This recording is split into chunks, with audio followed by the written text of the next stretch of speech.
आज डिस्कस करेंगे forging tools के बारे में। जो फोर्जिंग ऑपरेशन होता है उसके अंदर कौन कौन से टूल्स यूज होते हैं।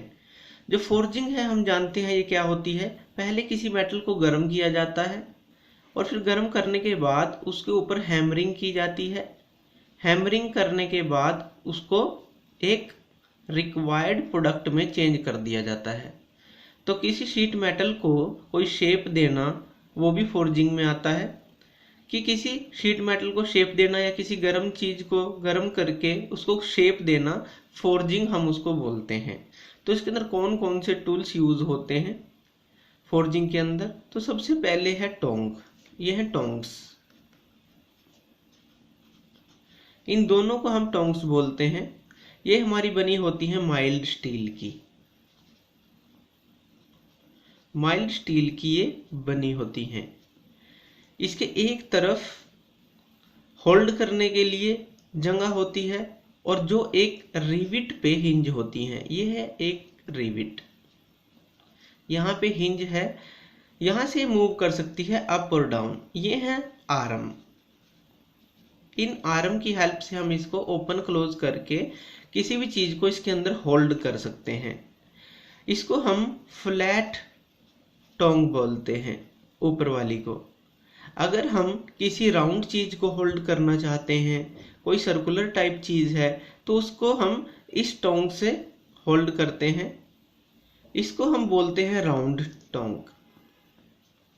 Round tong similar mild steel की बनी होती हैं। ये आर्म होती है, एक जगह से हिंज होती है, यहाँ पे रिविट होती है और ये पार्ट होल्ड करने के काम आता है।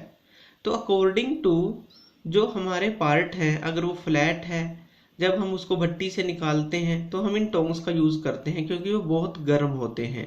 तो फ्लैट पार्ट है तो फ्लैट टोंग का यूज़ करेंगे और अगर राउंड पार्ट है तो राउंड टोंग का यूज़।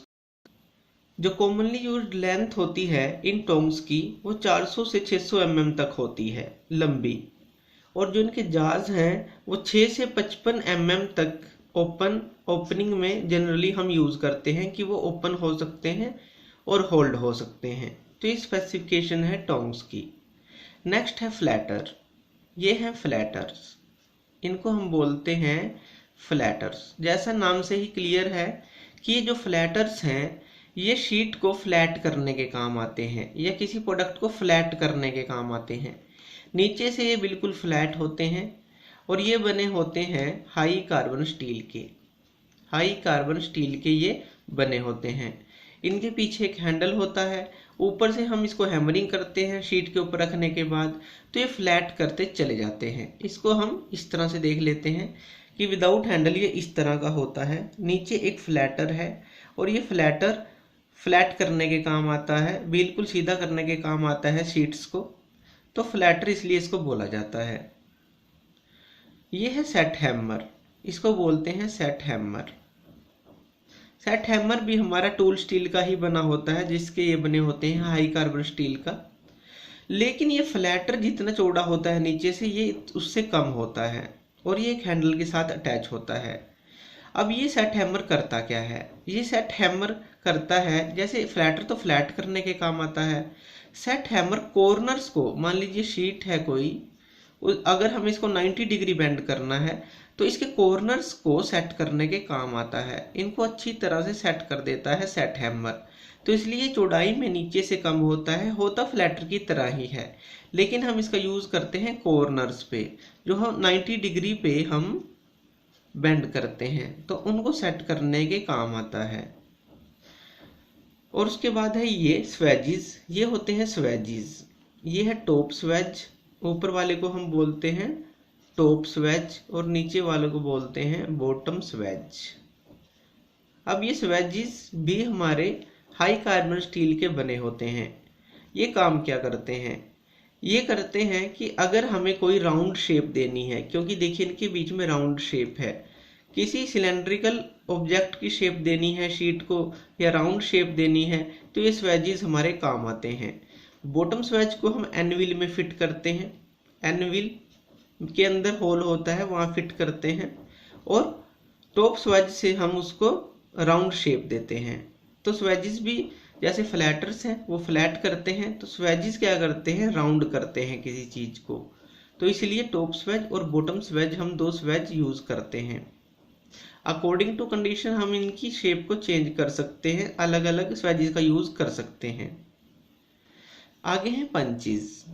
ये है पंचेस। हमारे पास कई तरह के पंच होते हैं, जैसे प्रिक पंच, सेंटर पंच, सॉलिड पंच, होलो पंच। ये पंच किस काम आते हैं? पंच हमारा होल क्रिएट करने के काम आता है। जब हमारी रेड हॉट शीट है या कोई बॉडी है तो हम इस पंच के थ्रू होल क्रिएट करते हैं।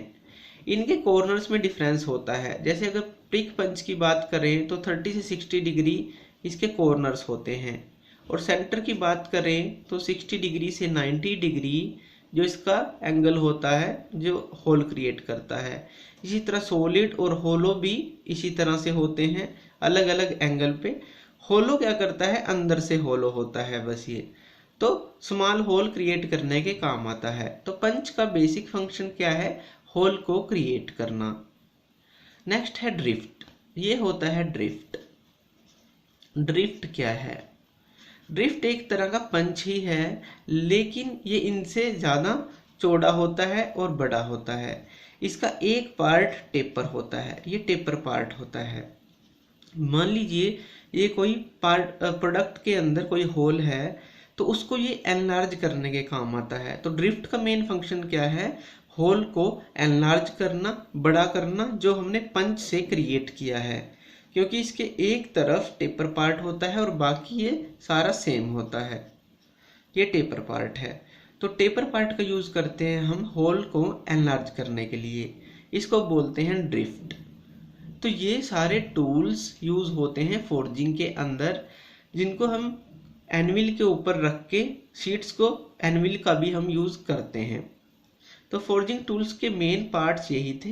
तो थैंक यू ये वीडियो देखने के लिए, और ज़्यादा अपडेटेड वीडियोस के लिए आप मेरे चैनल लर्न एंड ग्रो पे मुझे सब्सक्राइब कर सकते हैं। Thank you.